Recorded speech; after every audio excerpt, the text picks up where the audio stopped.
To understand why this result matters, you have to understand what both of these nations were carrying into this match.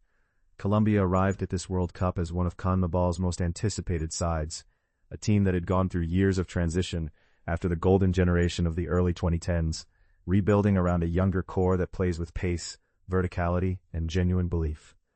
There is a pressure that comes with wearing the yellow shirt of Colombia at a World Cup. The country expects attacking football, flair, results. Anything less feels like a betrayal of what this program is supposed to represent. A win here, and convincingly at that, answers those questions immediately.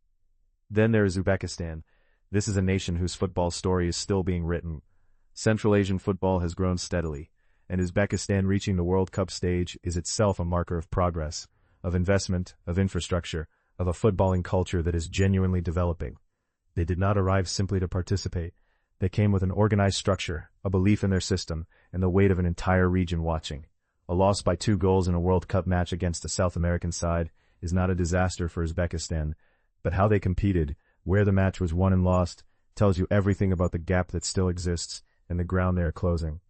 The defining moment of this match was not a single goal. It was the 10-minute stretch in the second half when Colombia effectively ended the contest. Uzbekistan had stayed competitive, had found a way back to make it a 1-goal game at some point in the match, and for a moment the game had genuine tension. That goal from Uzbekistan, the one that gave them a foothold, was a sign that they were not here to roll over. Colombia had to respond, and respond they did.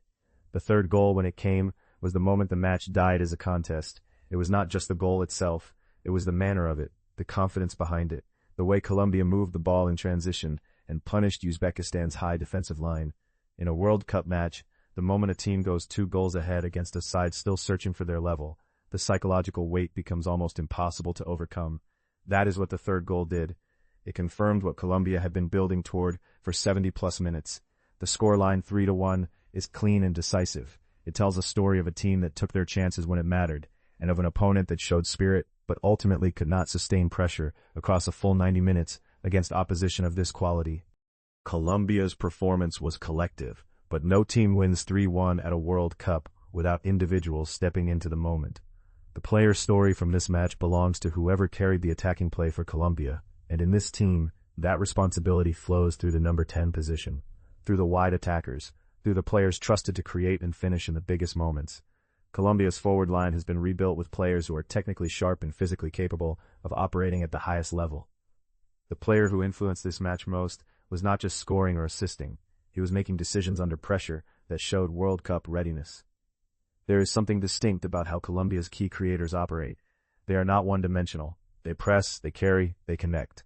For Uzbekistan, the player story is one of resilience. Their best performer, whoever kept them in the match long enough to score, gave the Central Asian nation a moment to hold on to.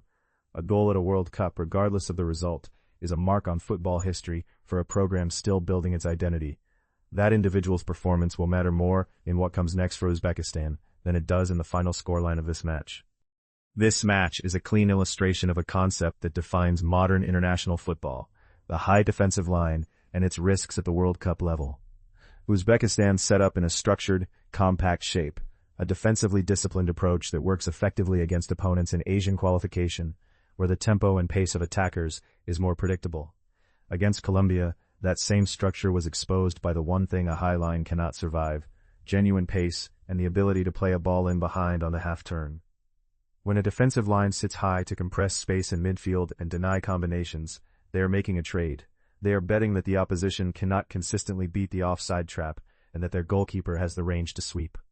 Colombia, with attackers who move in quick sequences and a midfield that can play the switch pass early, found the pockets behind Uzbekistan's line repeatedly. The third goal, the one that killed the match, almost certainly came from exactly this mechanism. Understanding this helps explain not just this match, but why so many technically organized, lower-ranked nations still struggle against South American and European sides with elite forwards. The system is sound in theory, the execution requires a level of defensive communication and reading of play that takes years to develop at the international level. Uzbekistan are building that. So where does this result place Colombia in the World Cup conversation? A 3-1 win is a statement, but World Cup group stages are unforgiving. One poor performance, and the narrative shifts entirely. What this result does is put Colombia firmly in the discussion as a team that can go deep. They have the attacking quality. They have the tactical shape. The question is whether they have the consistency to maintain this level against opponents who will press higher, defend deeper, and punish mistakes more ruthlessly than Uzbekistan did. For Uzbekistan, the debate is different. Do they have enough in the remaining games to progress? Can Central Asian football, still relatively young on this stage, find a way to take points from teams in this tournament? One loss does not end anything, but how they respond will define whether this World Cup is a learning exercise or a genuine competitive campaign. And here's the question I want you to answer in the comments. Is Colombia a genuine World Cup contender, or does this 3-1 win flatter a team that still has major vulnerabilities? And what about Uzbekistan? Did they show enough today to make you believe they can cause an upset before this tournament is over?